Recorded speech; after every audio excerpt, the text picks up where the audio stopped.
existing technologies to reduce carbon emissions, and then start slowly turning up the dials as new technologies come online so that we have more and more ambitious targets each year, then we're not going to completely reverse the warming that now is inevitable, but we can stop it before it becomes catastrophic. It's no secret that you've been under great opposition to try to implement some of your climate change initiatives, and we got some folks on the other side.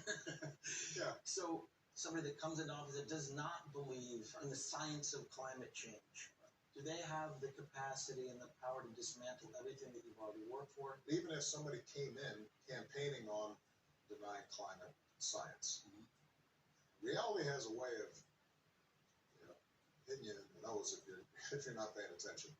And I think that the public is starting to realize the science, in part because it's indisputable.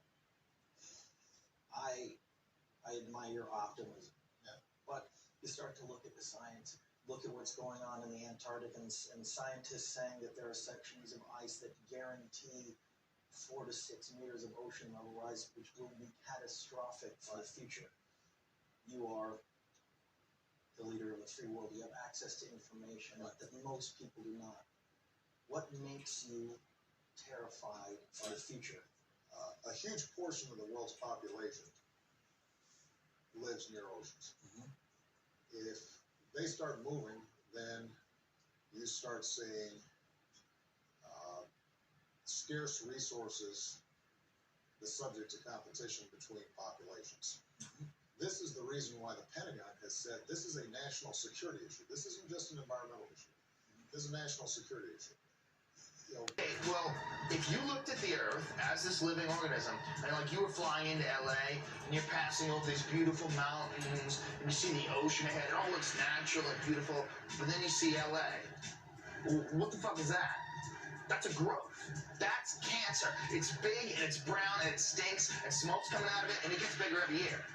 And it doesn't matter what you do, it's going to keep going. You can knock it down with a fucking hurricane, it rebuilds. Light it on fire, it rebuilds. And I think if you were an intelligent life form from another planet and you were looking at the Earth, you wouldn't see individual people. You wouldn't see housekeepers and limo drivers and stand-up comedians. You wouldn't see that. You would see mold on a sandwich. I think if you look at us objectively and the way we're headed and the way we've always been, it doesn't matter how much access to information we have, it doesn't matter how much technological innovation we have, we're always going to destroy the Earth. Because I think somehow or another, that's what we're supposed to do. I think that's our purpose here on Earth. I think we are here to fuck shit up. No.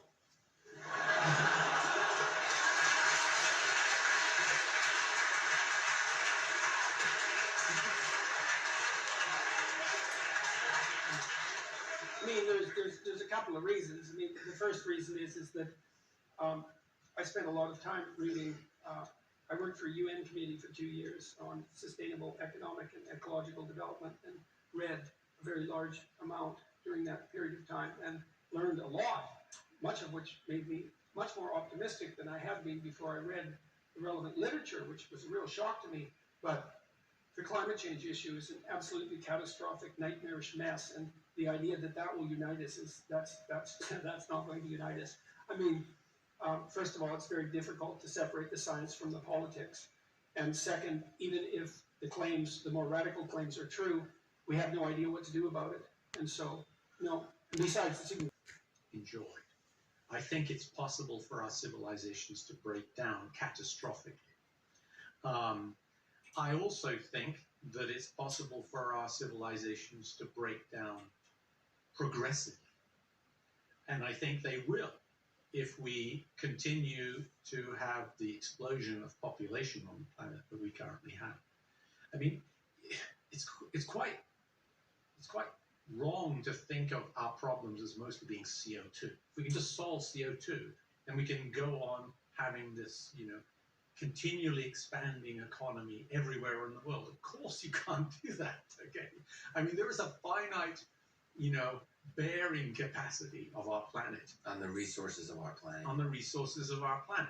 And we can't continue to do that. So I think there are lots of technical reasons why, a continually expanding economy and civilization is impossible, and that therefore, actually, I'm as much nervous about the fact that our population is 8 billion or something right now worldwide, as I am about the fact that a few million people would be killed by COVID-19. I mean, I don't want to be callous about this, but from the big picture, it seems like that's much more of a problem. Overpopulation, people not dying, is ultimately more of a problem than people dying. So that probably sounds incredibly callous to your listeners, but I think it's simply a sober assessment of the situation. Let's talk a bit about energy, because that's something I know a lot about and thought about it in my career. In order to reach steady state CO2 level, okay, that's acceptable in terms of global climate change and so on and so forth, we need to reduce our carbon emissions by at least a factor of 10 worldwide. What's more, the average energy consumption, and hence CO2 emission, of people in the world is less than a tenth of what we, per capita, than what we have in the West, in America, and Europe, and so forth.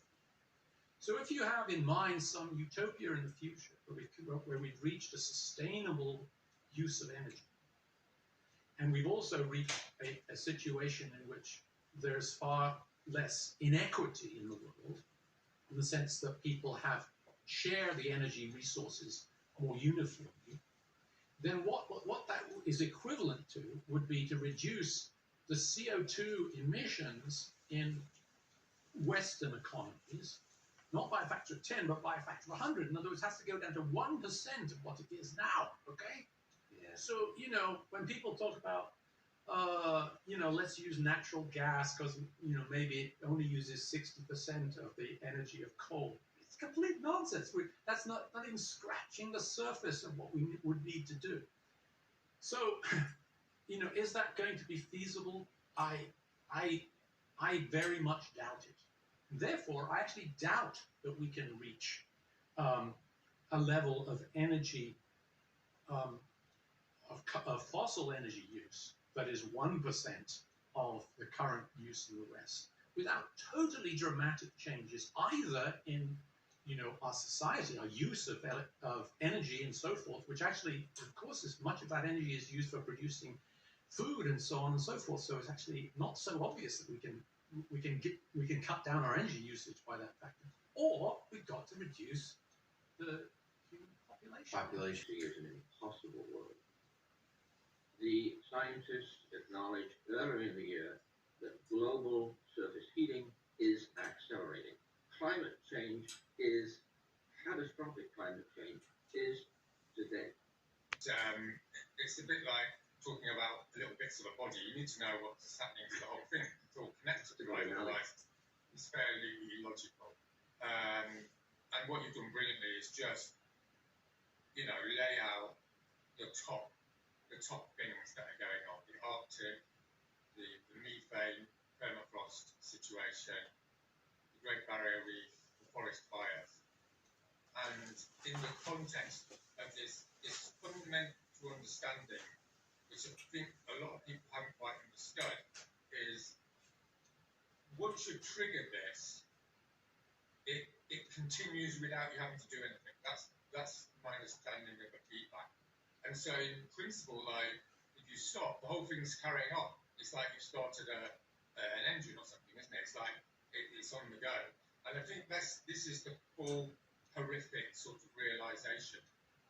And realistically speaking, it's not like you can switch it off tomorrow anyway. I mean, a matter of years, yes. So we've still got a few years to, even if everyone was totally with the program on it, it's still going to take a few to get down to zero. So, but just to make absolutely clear here, what we're looking at is having no human beings on the planet forever, right? That's what extinction means, is it not? That's what we're talking about. Can you just confirm to everyone as a scientist, that's what an existential threat means. It's not some abstract thing. It means there's no humans, and when there's no humans, there's going to be no humans for infinity. Yeah. I mean, as our UN Secretary General Antonio Guterres said, this is now an existential threat. That's a threat to our survival. That's what it is. But you see, we're in the sixth extinction, right? And it's accelerating at an unbelievable pace. It's almost certainly the most rapid extinction that the Earth has ever experienced. If we continue to emit, right, there's no question about what's going to happen, right? The Earth is going to get an intolerable place to live in, with intolerable heat waves. But those heat waves won't just be intolerable, they will crash our crops, because there's a definite limit of heat that crops can tolerate, even with irrigation. It's about the environment. So you probably heard about this already, but I wanted to cover it. UN says climate genocide is coming. It's actually worse than that. So it is actually worse than that. So the Copenhagen, the first climate agreement that all the countries are supposed to come together on was the Copenhagen Agreement, and that was trying to keep climate change under 1.5 degrees Celsius, right? Because at 2 degrees Celsius, it's catastrophic. Well, that's what they decided to do in Paris. The Paris Accord was to keep it at 2 degrees, which is already a failure. So that's why it's crazy, but none of the countries are even living up to that anyway, not only the United States because Trump pulled out, but here, let me just say, at 2 degrees, which is what everybody's shooting for, this is our best case scenario, at 2 degrees, the melting of ice sheets will pass a tipping point of collapse. 2 degrees Celsius, which is what the best case scenario right now. Flooding dozens of the world's major cities this century. At that amount of warming, it is estimated that global GDP per capita will be cut by 13%. 400 million more people will suffer from water scarcity, and even in the northern latitudes, heat waves will kill thousands each summer. That's at 2 degrees. And it will be worse at the equatorial band. In India, where many cities now numbering in the many millions would become unlivably hot. There would be 32 times as many extreme heat waves, each lasting 5 times as long and exposing in total 93 times more people. So those are like, my brain can't even take in there. What? The heat waves will last 5 times longer? I don't even what? I mean, so that means like heat waves for years. That's at 2 degrees. Practically speaking, our absolute best case climate scenario. But this is the best case. This is the best case scenario. That's if we immediately, so to avoid warming of the kind that the IPCC now calls catastrophic, which is 2 degrees, just to get to that, stay in that catastrophe, we need to rebuild the entire energy infrastructure of the world. A thorough reworking of agricultural practices and diet to entirely eliminate carbon emissions from farming. And a battery of cultural changes to the way those of us in the wealthy West at least conduct our lives. And we need to do all that in 2 or possibly 3 decades. IPCC, who put together the report, are very conservative, and they don't want to be alarmist, so people don't dismiss them. But they've decided to not do that anymore, and they've decided to start being alarmist because it's alarming what's happening. Even our best case scenario is catastrophic. So when you saw this study and you read about it, what anything go through your head, Nellie? Well, it's just that they're still talking about emissions.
Atmospheric carbon dioxide is now the highest in 23 million years. That's insane. That's absolute climate crazy. Now, we can go back 40, 50 million years, right, on carbon dioxide. Scientists are just amazing what they can do. Absolutely amazing. But we are increasing the level of carbon dioxide in the atmosphere faster than in the past 40 million years. That is 100 to 200 times faster than happens naturally, ending ice ages and bringing us into a warm period. It's now the survival of our children, not grandchildren anymore. We're looking at children the world over, and I stress, not just in the poor, vulnerable, most vulnerable developing world. Oh, no. In the United States, definitely in Europe. 2020 is the year. All the scientists have been agreed on this for many years, that at the absolute latest, global emissions must decline fast from 2020. The world's leading expert on ocean heating, who took the trouble to work out how many Hiroshima bombs would need to be exploded to be equivalent to the amount of heat that we've added to the ocean. A few years ago, it was 3 Hiroshima bombs per second. It's now 5 Hiroshima bombs per second. Sumatra burns, we will have failed. So long as the Amazon's great forests are slashed and burned, so long as the protected lands of tribal people, indigenous people, are allowed to be encroached upon, so long as wetlands and bog peats are destroyed, our climate goals will remain out of reach, and we will be shit out of time. If we don't stop the destruction of our natural world, nothing else will matter. Why? Because protecting and restoring forests, mangroves, wetlands, these huge, dense carbon sinks, represent at least 30% of what needs to be done to avoid catastrophic warming. It is, at this time, the only feasible solution for absorbing carbon on a global scale. Simply put, if we don't protect nature, we can't protect ourselves. This is what we need to do. We need to include nature in every corporate, state, and national climate goal. Put in place the plans, the timetables to meet those goals. Invest in mangroves and tropical forests in the same way invest in renewable energy. Work to end the destruction of these ecosystems. Commit to the effort in the next decade to secure them for the future. Pursue research in reforestation like we pursue research in carbon capture and storage. Set a goal to cut costs and increase scale dramatically. Empower indigenous communities to use their knowledge, their history, their imaginations, our science to save their heritage and their lands. Respect and ensure their rights. Stop, for God's sake, the denigration of science. To people who don't believe in science, or worse than that, pretend they don't believe in science for their own self-interest. They know who they are. We know who they are.